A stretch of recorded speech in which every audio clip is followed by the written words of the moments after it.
Bom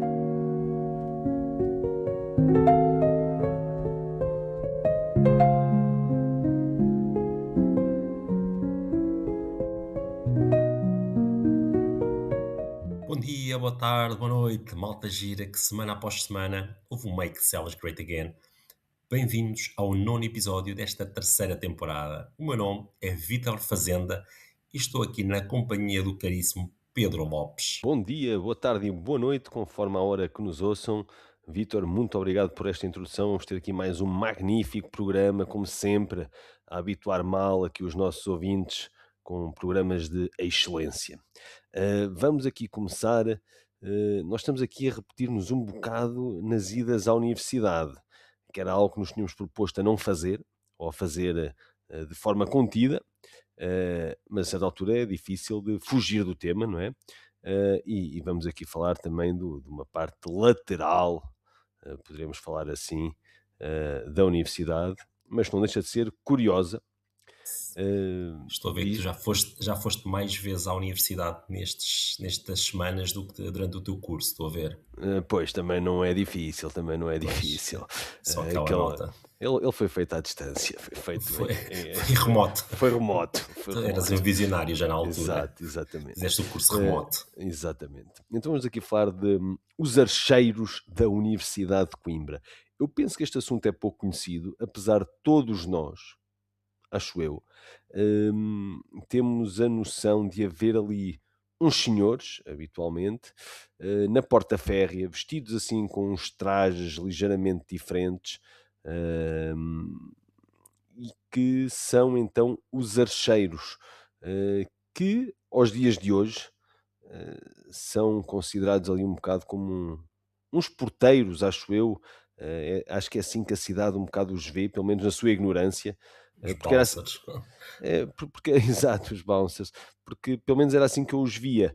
Portanto, são uns senhores ali de média idade, ali nos seus 50 anos, mais coisa menos coisa, assim bem vestidinhos, na porta férrea, quase sempre, e que na verdade tiveram uma função mais premente e mais importante, deixaram de a ter, e são chamados os archeiros da universidade. E nós começámos aqui este tema, quisemos lançar o tema, porque archeiros induz bastante em erro, não é? A pessoa fala em archeiros, e pensa em alguém com um arco e flecha, à Game of Thrones, como tu tanto gostas, ou então se Sempre há calhar tudo à pancada, assim. exatamente, ou então como o Senhor dos Anéis, os archeiros da Universidade de Coimbra, mas vamos descobrir aqui que não é nada disso.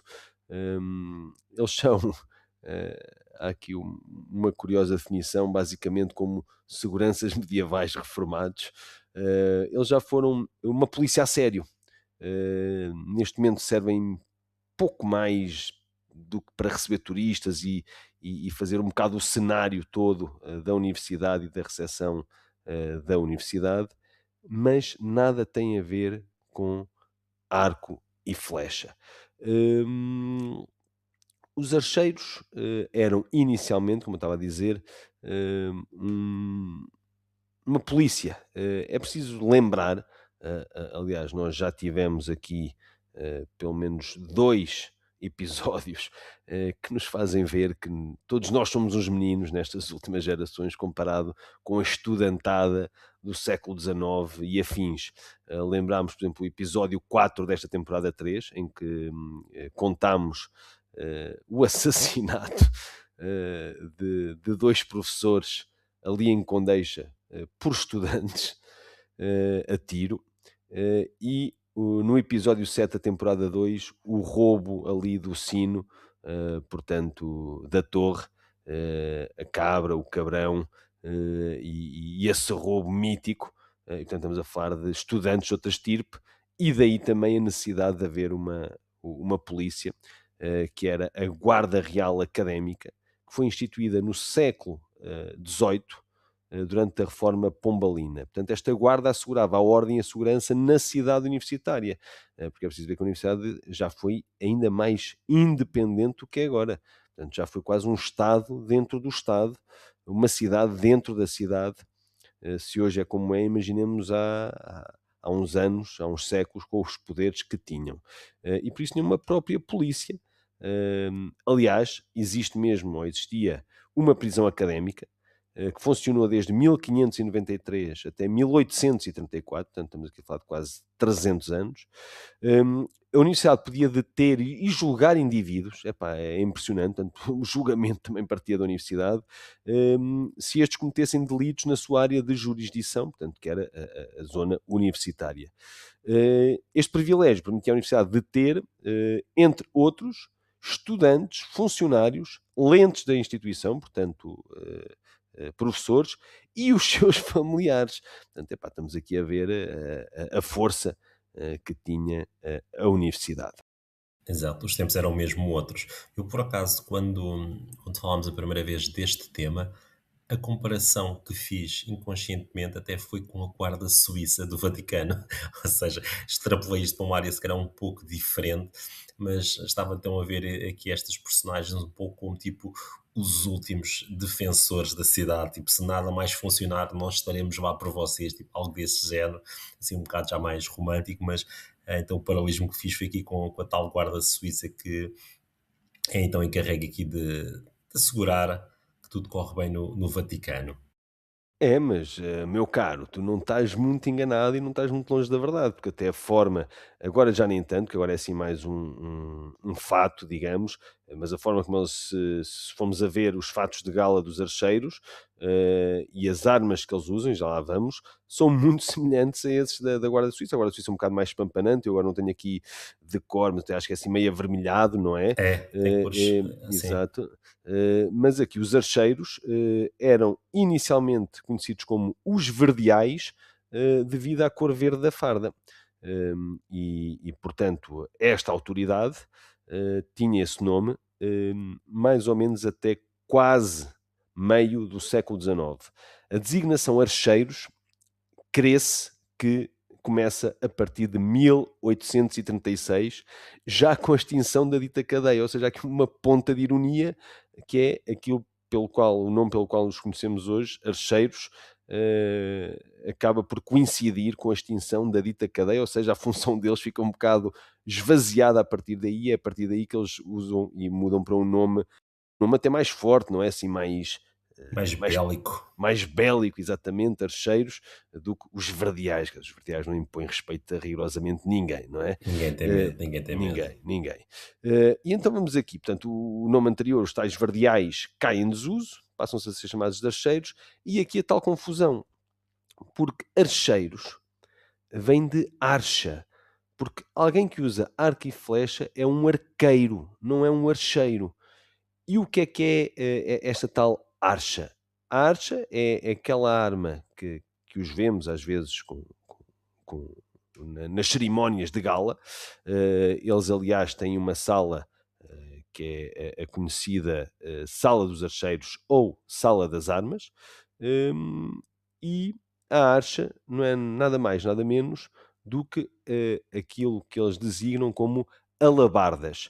Portanto, é mais conhecido este termo, alabardas, que é o quê? É uma haste pontiaguda na ponta, e depois imaginemos que também junto a essa ponta é atravessada como se fosse um machado bicéfalo, portanto, aquelas lâminas do machado de um lado e do outro.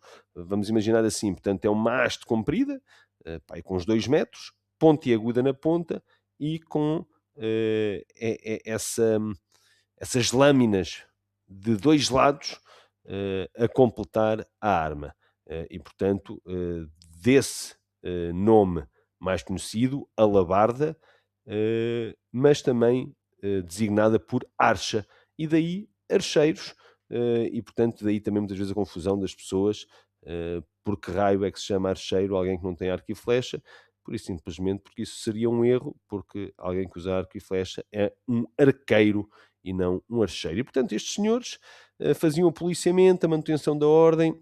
Entanto, foi perdendo importância ao longo do século XX, obviamente, por razões óbvias, não é?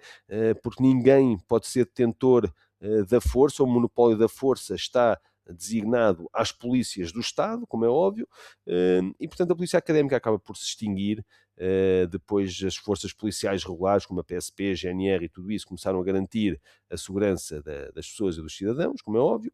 É engraçado que em 1981, portanto, mais ou menos próximo, não é? De um decreto de 1981, dizia-se ainda que os archeiros desempenhavam ainda funções, e agora estou a cotar, funções muito semelhantes às de guarda, ainda que, por força de uma velha tradição, tais funções compreendam o policiamento. E, portanto, até o início dos anos 80, a tradição policial ainda era mencionada legalmente, mas obviamente já era residual, não era algo de facto. Sim, não, vês aqui uma evolução e para aquilo que se calhar hoje em dia nós conseguimos quase mapear como tipo uns vigilantes noturnos ou assim uma pseudo-força de vigilância, sem dúvida. Havia era de ser bonito vê-los ainda com estas armas que tu descreveste. Eu, entretanto, tive de ir aqui ao Google, porque primeiro o nome é logo assim um pouco estranho. Disseste alabarda, certo? Logo É, assim o nome é exato, um exatamente. bocado estranho.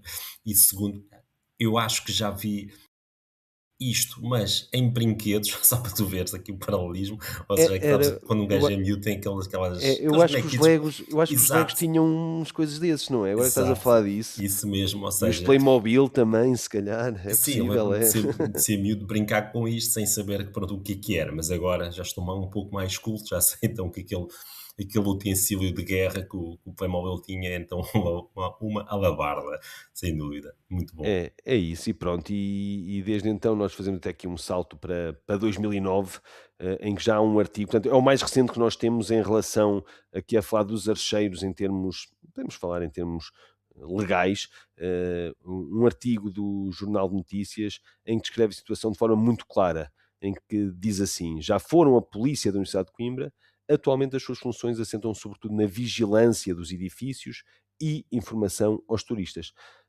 Na altura, estamos a falar de 2009, havia cerca de 13 archeiros, com alguns a trabalhar na porta férrea.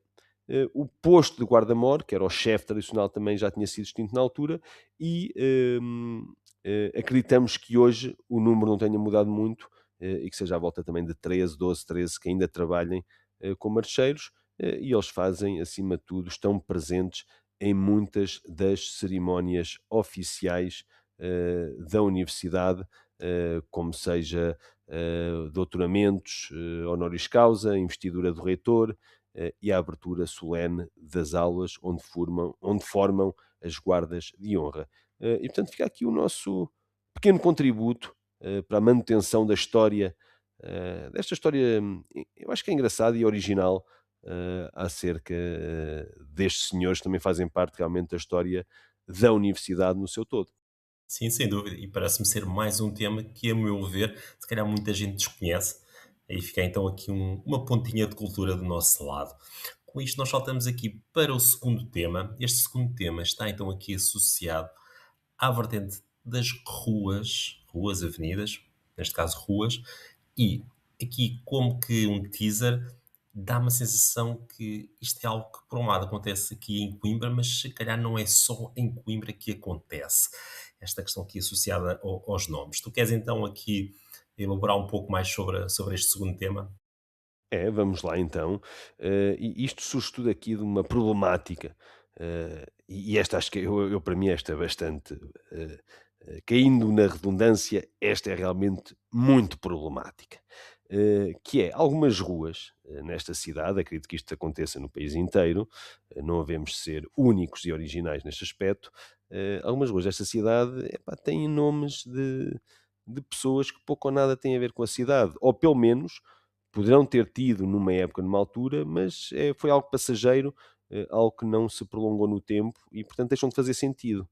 E nós todos passeamos na Baixa, eh, toda a gente a conhece, portanto, são as duas ruas mais importantes, ou pelo menos as mais conhecidas da Baixa, onde o comércio todo tradicional se centrava ali. Estamos a falar da Ferreira Borges e Visconde da Luz. Mas pouca gente se interroga quem é que foram estes senhores.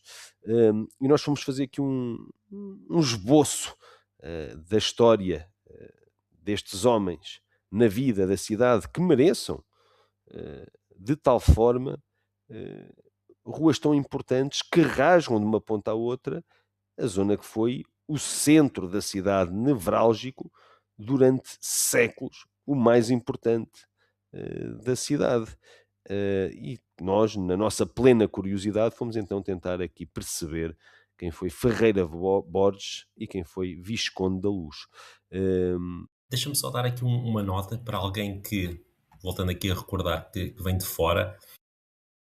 Eu conheço estas ruas, ou melhor, na minha memória, eu tenho estas ruas associadas às ruas das luzes de Natal.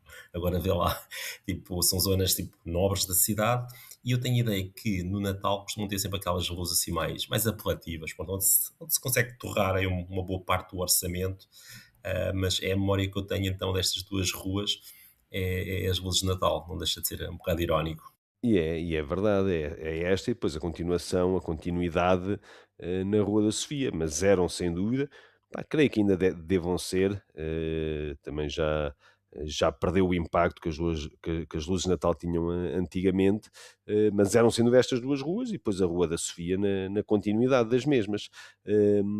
E uma coisa engraçada, só aqui uma à parte destas ruas, que nós sempre falamos em off, sobre isso, que é a coragem política que às vezes é necessária, e aqui houve coragem política porque lembramos que tanto a Feira Bosch como a Visconde da Luz já foram abertas e asfaltadas, com passagens de elétricos e passagem de carros, e com os passeios mínimos de lado, com milhares de pessoas na altura, com a vida que a Baixa tinha, a passar de um lado para o outro e a terem que caminhar no meio da estrada, no meio, quer dizer, na berma da estrada, exatamente porque não havia passeios suficientes. E alguém, com coragem política, fechou as ruas, tornou-as pedonais, sem pedir licença a ninguém, e a verdade é que todos nós lá caminhamos sem sequer pensarmos se a decisão foi boa, se foi má, para nós é natural, porque já nascemos com aquilo assim, e a verdade é que se formos a ver bem, em termos de facilidade e utilidade de passarmos aquelas ruas de carro, seria muito mais prático do que dar a volta toda pela Fernão Magalhães, como temos que fazer e todos fazemos, e não vem mal ao mundo por causa disso. Isto para dizer que às vezes basta só um bocado de coragem política para fazer as coisas. Sim, e vendo agora desse ponto de vista, hoje até seria bastante estranho os carros passarem lá, ou seja, já estás tão habituado à não passagem de carros, que haver carros a passar lá seria, não sei, seria um bocado É, antinatura, por é assim isso. dizer. Hoje já seria um crime pensar em reverter isso, né? As pessoas certamente se insurgiriam se algo acontecesse desse género. Portanto, vamos aqui então tentar saber e perceber quem foram estes dois senhores que, para merecerem eh, ambos o nome das ruas em questão. Vamos começar, antes de mais nada, por Ferreira Borges. Pois bem, Ferreira Borges nasceu no Porto em 1786, estudou Direito em Coimbra, pronto, vá lá, já aqui qualquer coisa, mas a verdade é que, excetuando esta breve passagem por Coimbra para estudar, ele mais nada teve que ver com a cidade.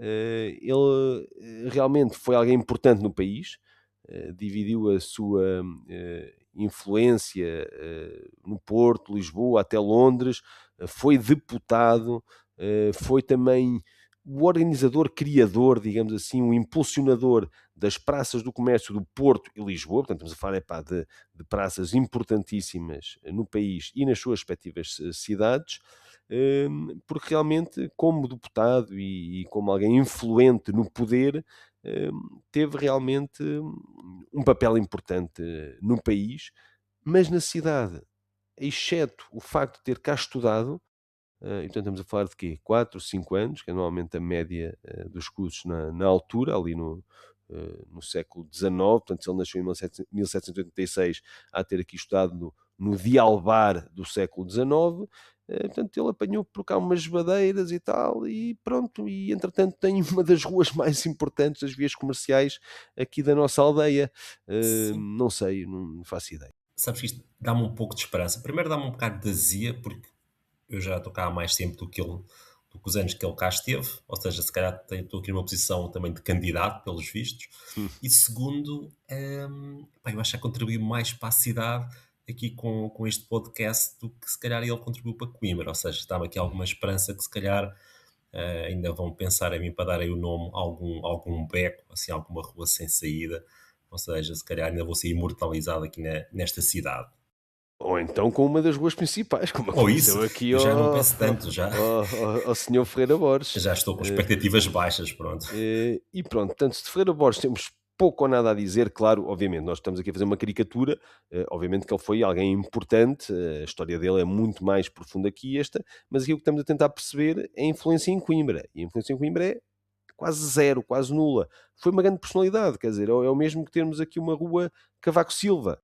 Epá, é uma grande personalidade. É, fez alguma coisa por Coimbra? Epá, não, pronto, foi primeiro-ministro. Pronto, será mais ou menos este um comparativo para termos alguém da nossa época. E depois, Visconde da Luz. Visconde da Luz, epá, para já como o próprio título sugere, não é? Era Visconde e era da Luz. E Teria portanto, de ser, desculpa, teria de sim, ser sim. Visconde do Calhabé, no Exato, mínimo, exatamente, para ter Visconde, relevância, era o exato, Visconde do Calhabé. o Arquiduque dos Olivais. Exato, Eh, algo assim. Então, o seu nome, do tal Visconde da Luz, é Joaquim António Velez Barreiros, nasceu em Oeiras, mais uma vez aqui próximo, não é? Em 1803, e foi um dos responsáveis pela estrada que liga Oeiras a Cascais. Epá, se ainda Tudo a fosse ver com Coimbra, sim, tudo a exato, ver com se Coimbra. assim ainda fosse a Casais, aqui ao lado, Oeiras a Casais, pá, não, é de Oeiras a Cascais, onde, obviamente, por razões óbvias, tem direito a rua, travessas, jardins com o seu nome em Cascais, e pronto, e bem, obviamente.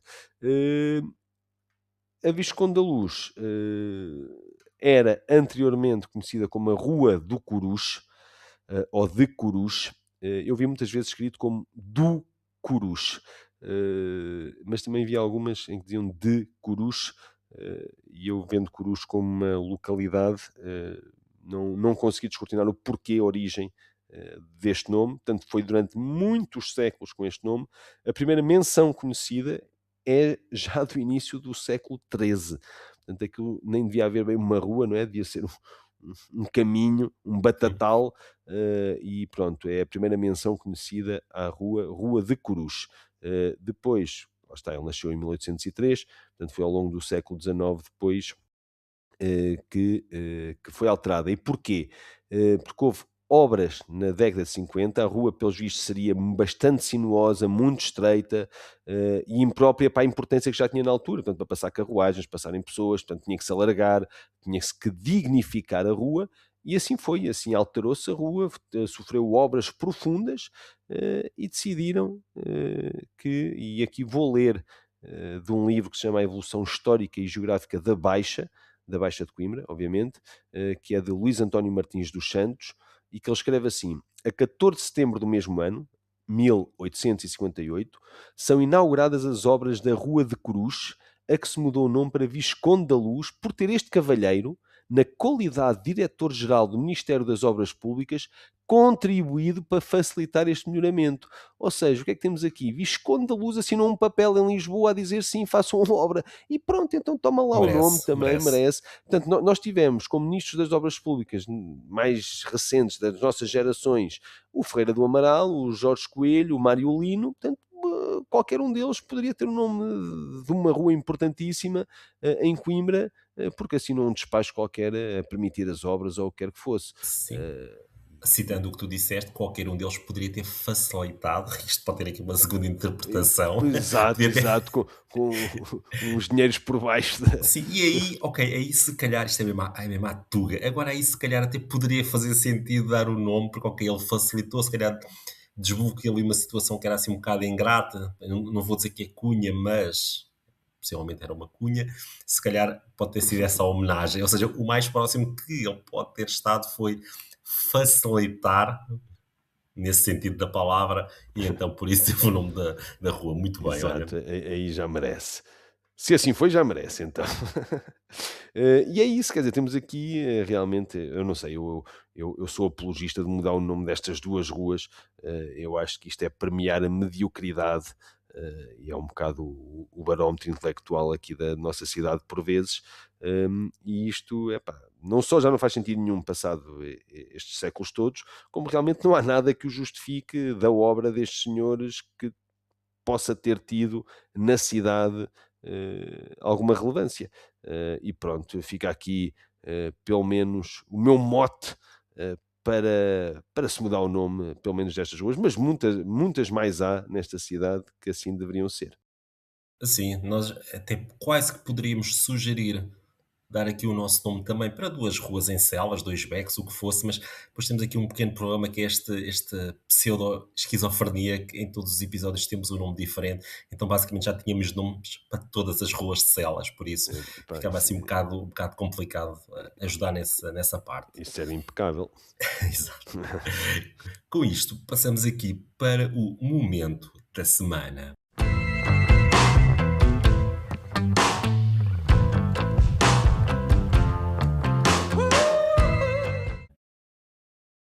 Aqui no momento da semana, pá, vamos continuar aqui em ambiente bélico, pancadaria, hardcore. Temos aqui um tema que não é mais nem menos do que futrica, certo? Aqui aquilo que tu chamas do West Side Story Coimbrão. É isso, trouxemos futrica por ser um termo unicamente de Coimbra, que raramente alguém que seja fora da cidade o reconhece, porque ele é muito restrito e designa algo muito, muito em particular.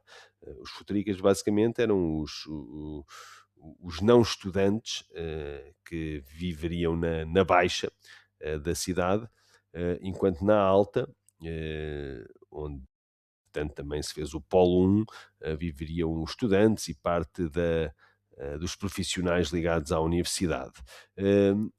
Portanto é tão simples como isto, mas depois, entretanto, isto tem várias camadas muito giras, por isso é que eu falo aqui do West Side Story Coimbrão, porque, epá, eu tenho o sonho de um dia fazer um musical, escrever um musical só acerca disto, baseado no West Side Story. Porquê?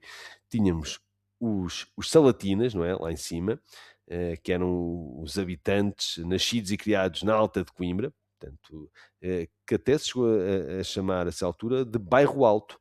Portanto, não era só em Lisboa, aqui também houve e era designado como Bairro Alto, depois, obviamente, com a destruição de toda a alta da cidade para construir o Polo 1 da Universidade, essa designação acabou por cair em desuso e também os Salatinas, depois, até já abordámos aqui noutro episódio, Foram foram realocados. exatamente, em várias zonas da cidade.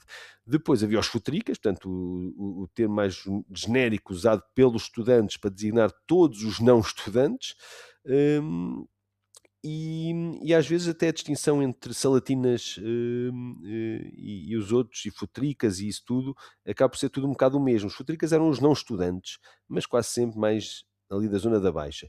E depois havia este então quase completamente desconhecido mesmo, que eram os chibatas. E quem é que eram os chibatas? Para já o nome ser espetacular, eram os que viviam na zona intermédia, portanto viviam logo abaixo dos salatinas, ok?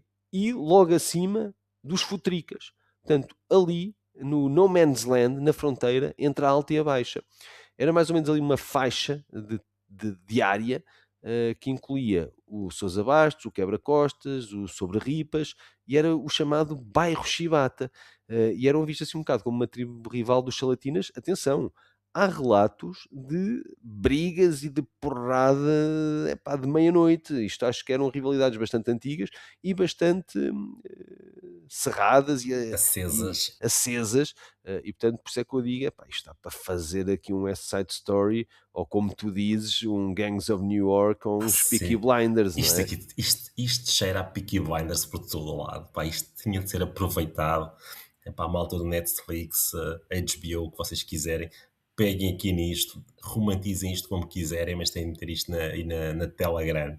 Eu estava aqui a ver, quando falaste aqui dos chibatas, que eles basicamente nem estavam na alta, nem estavam na baixa, estavam ali no meio termo. O que é que eu me lembrei? Aquela expressão do rabo de peixe, o quarta-feira. Tipo, o gajo está ali no meio, nem se sabe bem se eu... Exato, exato. Ou E que os chibatas, quarta-feira. que os Exato. chibatas é a mesma coisa, decidam-se, pá, ou estão na alta ou estão na baixa. Sério, assim não vai dar. Muito bem, mas eu consegui imaginar aqui, tipo, aqui estes clash, aqui estas pancadarias de gangues, isto na altura devia ser bonito, aqui entre estes 3 grupos, sim. Acho que fica aqui uma boa ideia para se romantizar aqui esta história. Epá, isto tem tudo para chegar aí à tela grande. Com isto, ah, passamos aqui para as sugestões da semana. Sugestões da semana. Começando aqui por uma que eu tinha aqui tomado nota, que é o 96 decibéis. Isto é uma criação aqui do Teatrão e do Terra Amarela. Basicamente é aqui uma peça de teatro que tem banda sonora original de fundo aqui dos Quinta Pancada. Penso que isto vai estar em cena até 26 de abril. O mais fácil é darem uma olhadela mesmo nas redes sociais, então lá conseguem ter mais informação, porque penso que não é todos os dias, é mais fácil ver lá Onde os também dias. desculpa interromper-te, onde Diz. se vê bem também é no site, no Coimbra Explore, Sim, em que eles têm todas as datas, até com um pequeno póster nas datas, onde é fácil de visualizar os dias em que são as sessões. assim, esta sugestão, epá, tem aqui um caráter um pouco mais específico, porque uma situação um bocado mais, como é que eu vou explicar? Hum, Mais sensível, ou seja, acho que vale a pena apoiar este tipo de criações. hum, Neste caso, até são pessoas com algumas limitações e não é por isso que o que fazem tem menos valor. Acho que deviam, então, se possível, tentar marcar presença. Muitas vezes dizemos que não se passa nada, não há nada de cultura. Isto sim é um pouco diferente, é verdade, mas não é por isso que não deve ser acompanhado. É isso mesmo, Tu ficamos tens aqui então. mais uma ou outra recomendação, certo? Eu tenho, mas eu vou dizer uma coisa: Coimbra na Páscoa é pior do que no verão e não se passa grande coisa. Eu vi-me aqui à rasca para encontrar coisas que valessem a pena. Vi aqui a 3 de Abril, portanto, na Sexta-feira Santa, que é o concerto de Páscoa no Convento de São Francisco, com música clássica de Brahms e Fauré.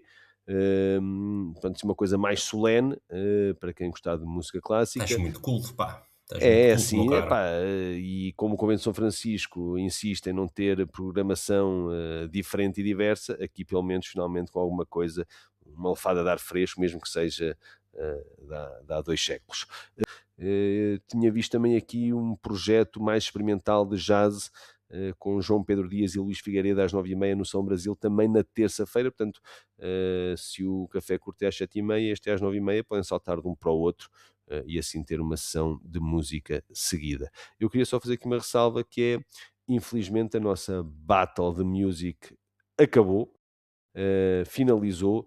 Nós temos recebido aqui algumas mensagens automáticas do nosso querido Spotify, com problemas que podiam estar relacionados com direitos de autor, e como nós não queremos que nos apaguem a conta, e que nos destruam o trabalho todo que temos vindo a fazer ao longo de um ano, e que nos sai do pelo, decidimos por bem acatar as ameaças veladas Sim, deste gigante da música e da divulgação de podcasts, e então sim. vamos acabar. Eu ganhei, obviamente. Ah, eh, eu ia dizer e- que isto era um empate técnico. Penso que o termo vem do boxe, haveria aqui um empate técnico. Isto é quase que soa aqui quase a censura a quererem nos calar, mas não nos Exato, vão calar, pronto, nós exato, é vamos. isso. Eu por mim vou assumir o empate técnico, tu se calhar aí na tua, na tua bolha vais assumir que se calhar tens a vitória, pá, Exato, é isso. mas do nosso lado será então isto. Nós não vamos continuar esta batalha aqui de músicas, ou seja, de propostas de músicas ligadas a Coimbra, e como tu disseste, relacionado com os direitos de autor. Ficamos aqui então sem esta referência. Com isto, terminamos aqui mais um belo episódio. Um grande abraço e até para a semana. Até para a semana e muito obrigado.